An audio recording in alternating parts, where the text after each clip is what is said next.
Hello, म चाहिँ अहिले लब्रीकुटीमा घुमिसकेर घर फर्कदैछु। बाटो चाहिँ तपाईँको एकदमै अप्ठ्यारो छ।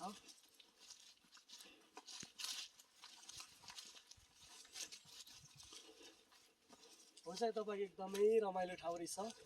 यो ठाउँ चाहिँ ग्रासहरू एकदमै जताततै ग्रास फुलिरहेको छ है। एकदमै रमाइलो ठाउँ चाहिँ भ्रमण गरिसकेको छौँ हामीले। र अब चाहिँ यहाँ तलतिर फेरि एउटा सिलौटे भन्ने ठाउँ छ। सिलौटे भन्ने ठाउँमा पनि त्यो के रहेछ त यसो हेरेर जाउँ भनेर सिलौटे जाने बाटोबाट हामी जाँदैछौँ।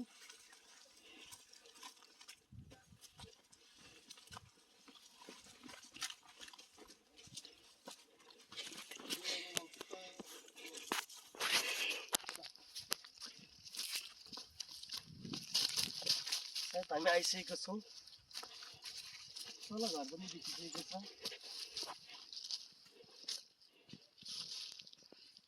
काट्नु